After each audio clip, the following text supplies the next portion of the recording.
the WYLN studios in Hazleton, Pennsylvania. WYLN Evening Edition at 5:30 starts right now. Good evening. It's Friday, April 1st, 2016. I'm Ann Gownley.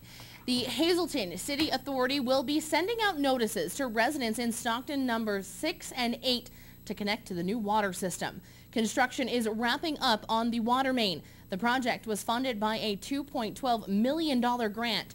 The HCA agreed to connect the homes in Stockton to its public water system after officials detected contamination in the unregulated water system last year. There will be no tap-on fee for connecting to the system, but homeowners will need to hire their own contractor to connect their houses to the water meter. As of right now, there isn't a deadline for the residents to connect. The Department of Environmental Protection is expected to set the time frame. Notices will be mailed out to residents in about a week. The Shenandoah Valley School District has a new superintendent. He's Brian K. Waite, and it's the same Brian Waite who's been the acting superintendent in the Crestwood School District. The vote to hire him was 8-0. He was hired at a starting salary of $115,000. He fills the vacancy created by the death of Dr. Stanley G. Rakowski on November 6th. Rakowski had been superintendent for 22 years.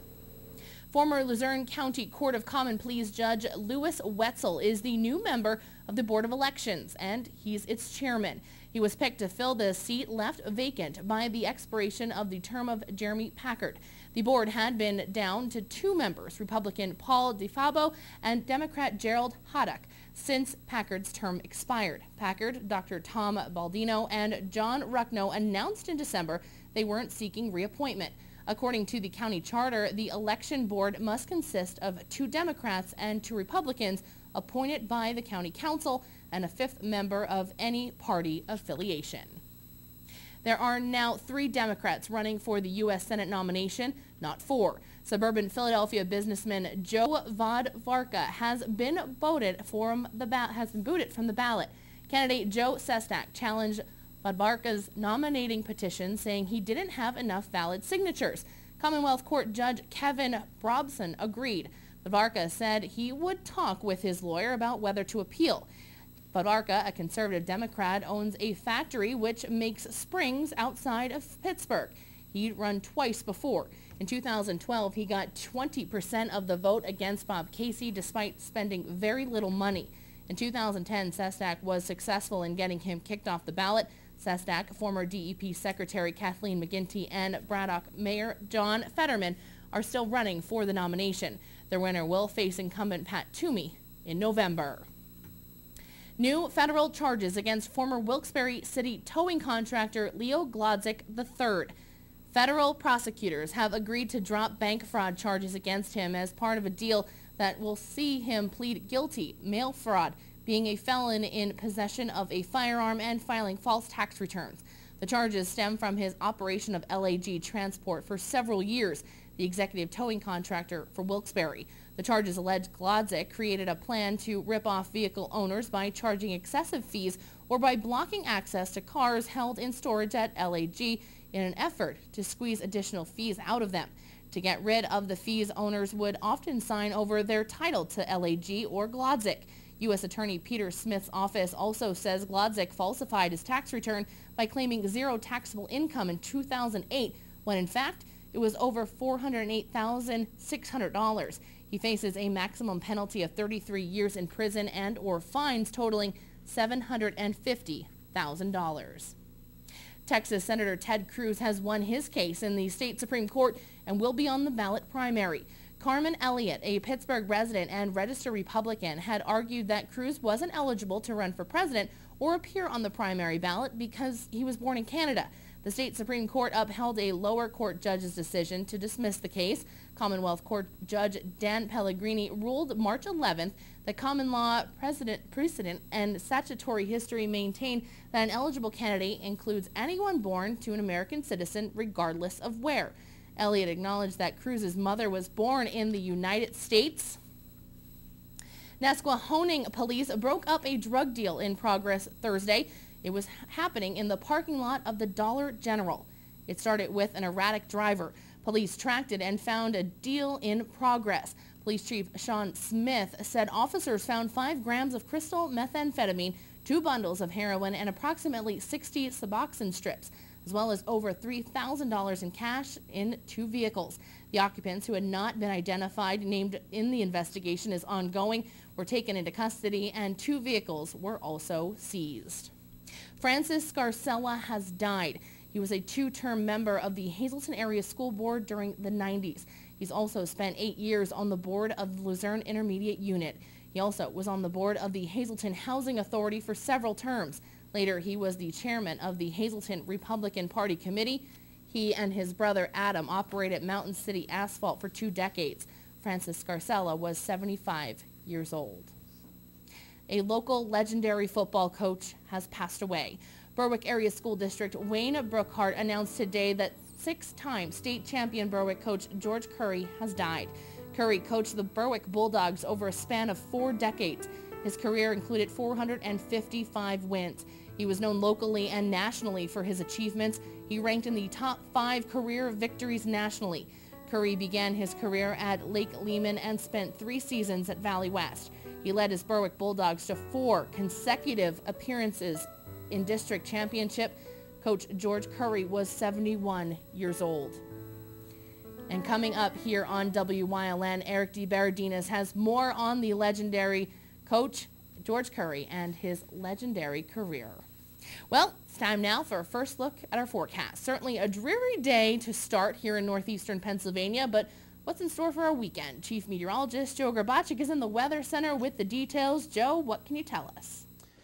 Well, we have some very warm air to talk about that we've had today.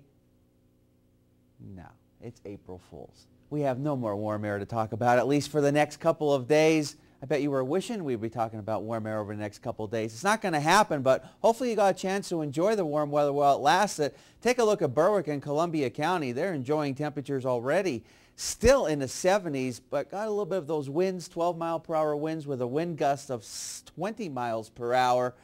But again, it is just beautiful out there. Great evening for travel if you have to do any type of traveling out there. There were some showers, some spotty sprinkles as well, a couple of thunderstorms across our area that have moved through. But again, definitely was on a mild side across our area today, and there's a look at the 24-hour high temperatures. Very nice indeed for this time of year. Temperature-wise right now, still pretty nice. 68 in New Angola, 72 in Bloomsburg, and 71 degrees in Danville. We'll talk about the complete 7-day forecast, including what we can expect this upcoming weekend, coming up in just a few. Ann? Thanks, Joe. Coming up next, Schuylkill County's district attorney is weighing the financial options of keeping a convicted murderer behind bars for life or giving him the death penalty pertaining to a homicide he committed back in 1994. More news, weather, and sports is coming your way only on WYLN. Stay tuned. You're watching WYLN News with Ann Gownley, Gary Perna, Julie Stefanovich, Paula Degnan, Chief Videographer Mike Lula, weather with meteorologist Joe Grabacek, and sports with Eric DeBaradinas.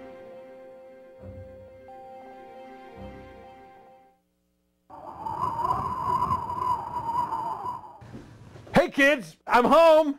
Dad, it's cold in here. Oh, it's not cold in here, it's warm in here. Matter of fact, I'm going to turn this down because I got to save money for tax preparation. Honest Abe's, your tax partner, giving free advice year-round. 310 South Church Street in Hazleton. Call them at 570-861-8297. Don't stress, pay less.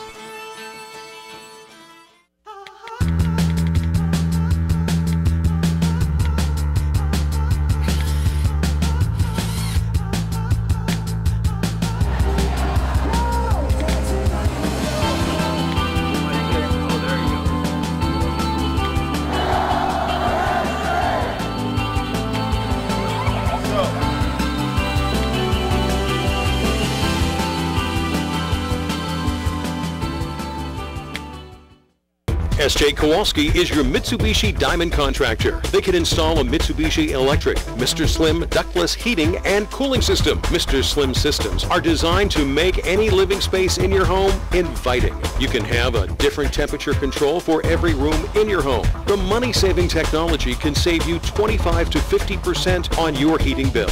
For Mitsubishi, Rinnai, and trained comfort specialists, call S.J. Kowalski at 570-455-2600. Schuylkill County District Attorney Christine Holman must decide the cost-effectiveness of keeping convicted murderer Daniel Saranchak in prison or putting him to death. Daniel Saranchak of Pottsville shot and killed his grandmother, Stella Saranchak, and Uncle Edmund Saranchak in October of 1993. He pled guilty to criminal homicide in '94. District Attorney Holman will weigh out the options as to whether to keep the costs less to keep him in jail or execute him.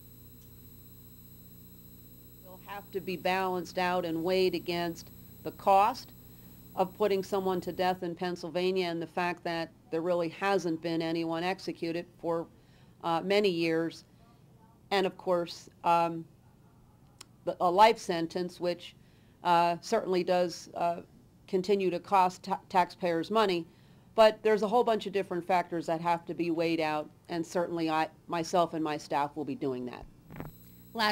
Last year, a 3-judge panel of Third U.S. Circuit Court of Appeals upheld the conviction and overturned his death sentence. Saranchak is currently serving his sentence at State Correctional Institution, Green. The Greater Hazleton Chamber of Commerce held its 20th annual job fair yesterday at Genetti's in Hazel Township. 66 businesses participated in the event.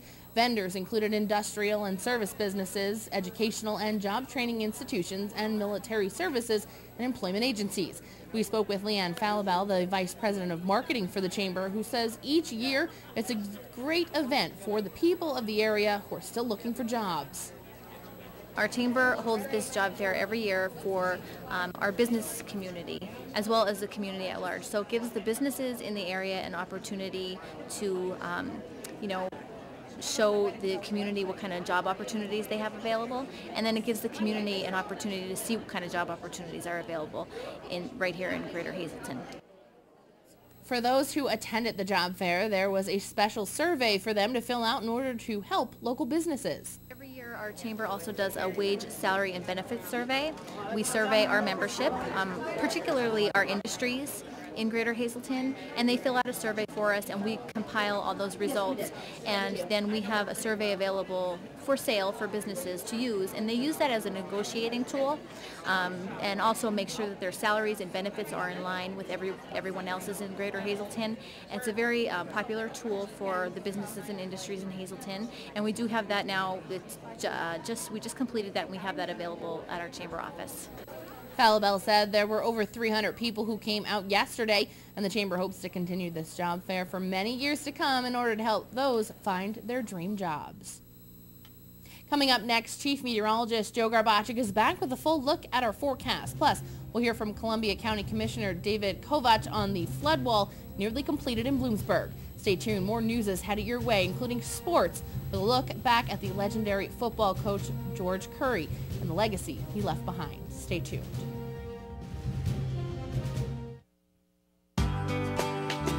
All Care Home Care, providing quality in home care since 1986. Call and see how their team of licensed physical therapists, skilled nurses, speech, and occupational therapists can provide you with exceptional service in the comfort of your own home. They also offer dietitian, home health aide, and medical social worker services. You have a choice in your health care. For safe, friendly, qualified care, call All Care Home Care today and let their team begin taking care of you and your loved ones.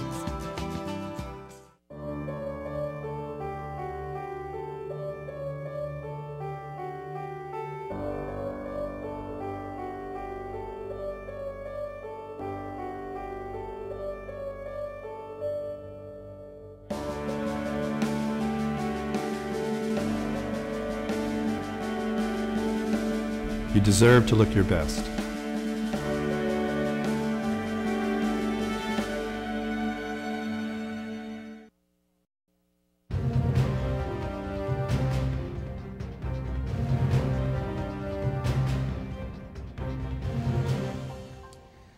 Well, the wind continues to be a factor across northeastern Pennsylvania today. We also had some showers, some drizzle, some sprinkles, even a couple of thunderstorms moving through our area. But at least we were able to enjoy some very mild temperatures today.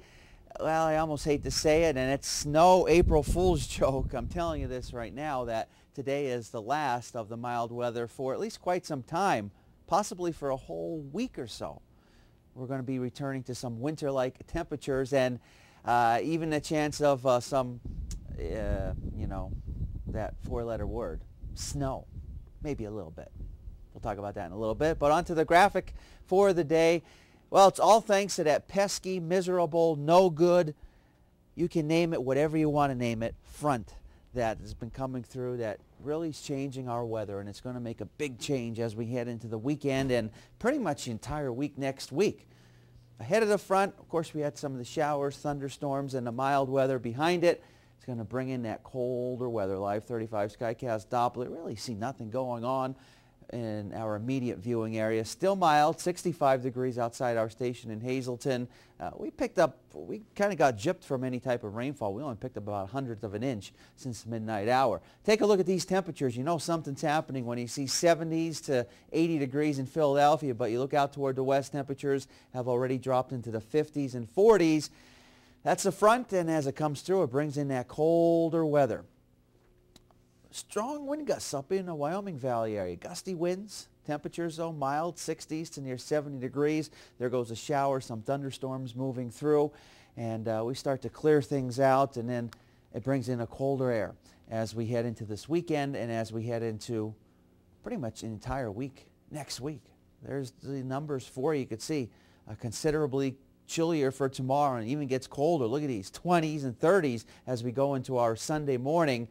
So that dip in the jet stream allows us to see some of that colder air making its way into our area. And again, it's not going to get rid of that weather, the cold weather, anytime soon. It's going to stick around pretty tough over the next several days into next week.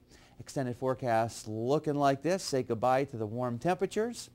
Still in the 50s tomorrow, so we can say that's okay. Windy, maybe a shower, chance of some snow showers for Sunday. There's a chance of some rain and snow for Monday, and then colder for Tuesday, and still in the 40s, kind of chilly going into the entire week next week. Our daytime Pennsylvania lottery numbers, the pick 253, the pick 3 758, and pick 4 8076.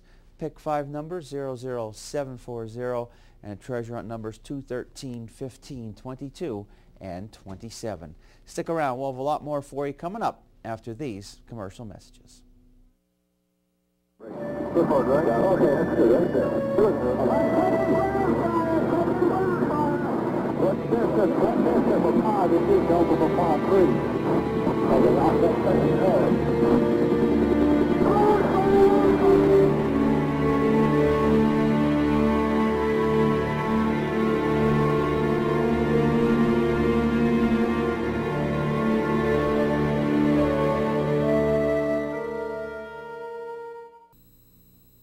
A U-shaped flood protection wall in Bloomsburg is almost complete after 12 months of construction. WYLN's Aaron Harvey has more. The town of Bloomsburg was heavily impacted by the flood in 2011, including the autoneum plant that employs more than 700 people.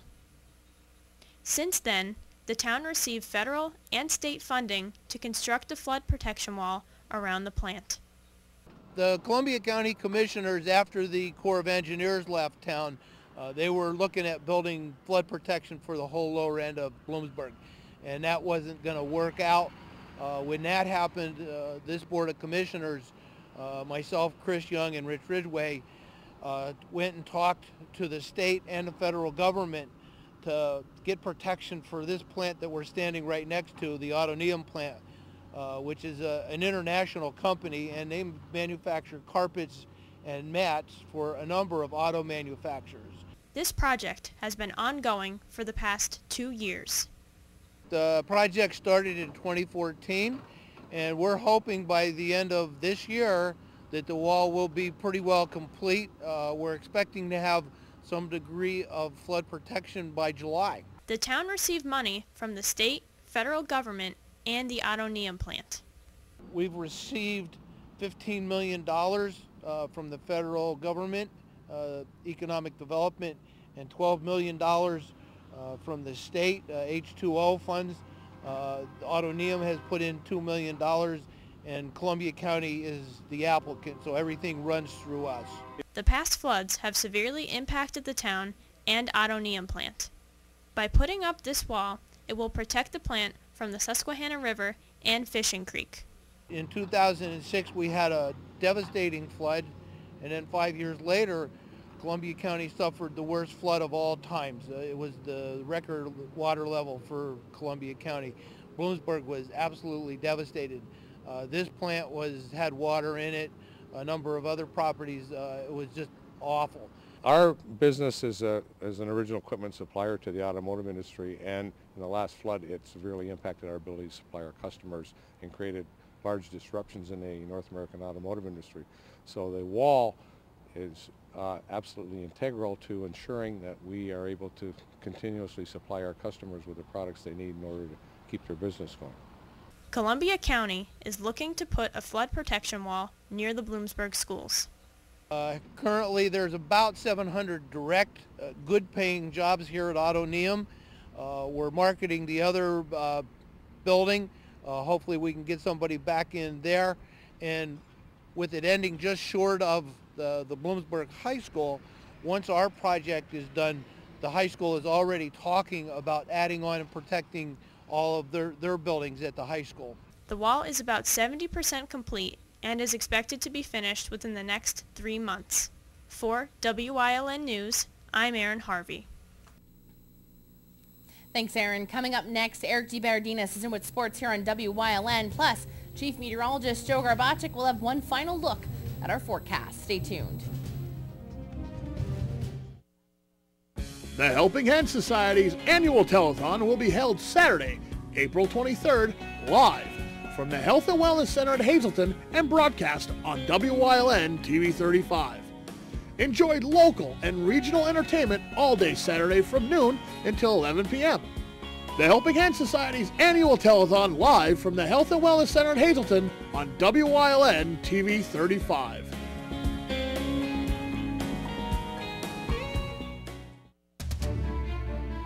I'm Gary Perna. Join me and my guests from the community every Friday live at 5 p.m. as we talk about important community events and issues that are happening. Topic A will rebroadcast 7 times throughout the weekend to provide you with the information that you need to know from your community. Join me here on Topic A only on WYLN.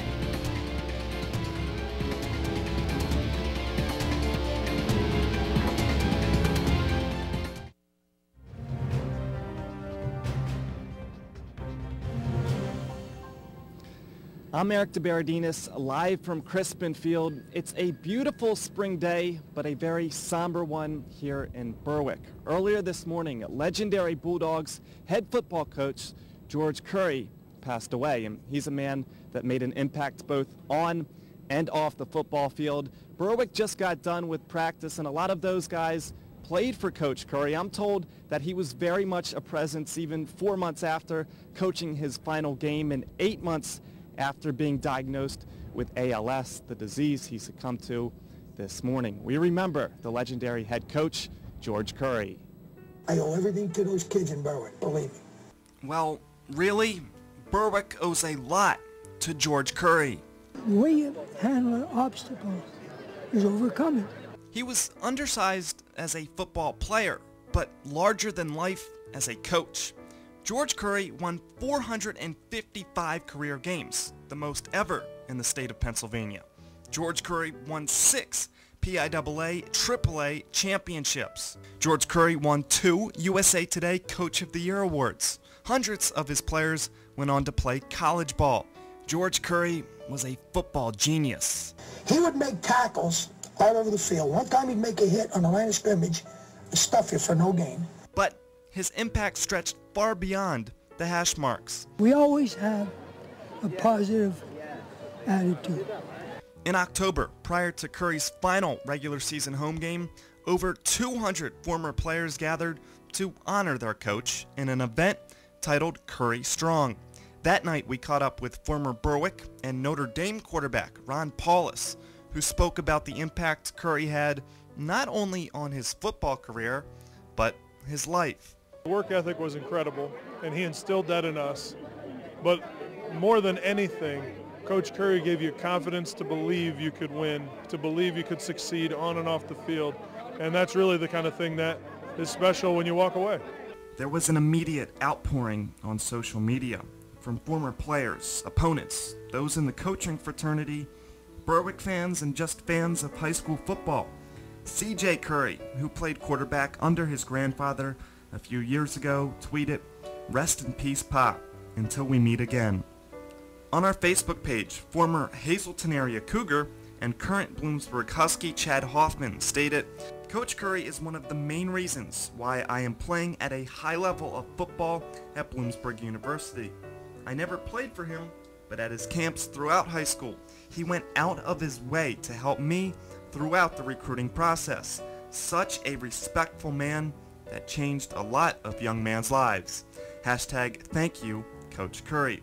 Curry went to Swoyersville High School and then played in college at Temple. In the late 1960s, he put small school Lake Lehman on the local map. Then he went on to Berwick and put them on the national map. In 2005, Curry left the Bulldogs. It was time. You know how you could tell it was time? Took over at Wyoming Valley West for 3 seasons.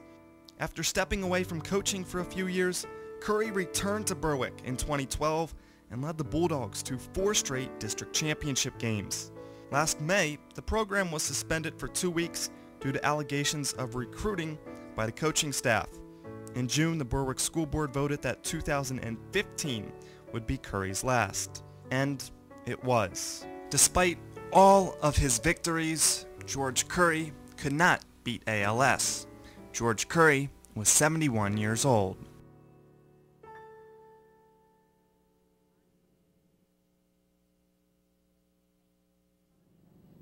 Of course, we'll have much more coverage as the memories and remembrances of George Curry flood in. Live from Crispin Field, I'm Eric DeBaradinas for WYLN Sports. There's only one Hazleton-based television station that reaches voters across the entire region. WYLN TV, the best political talk with extensive programming options.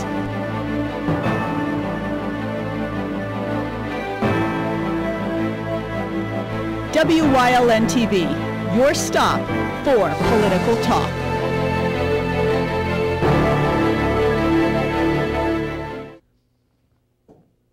Well, we start bringing in some of that colder air across northeastern PA. We're going to see a big difference as we head into this entire weekend and as we go into next week. Tell you what, even though it is officially spring, it's going to still feel like winter across our area. By taking a look at the numbers, even the chance of some rain and snow mixed.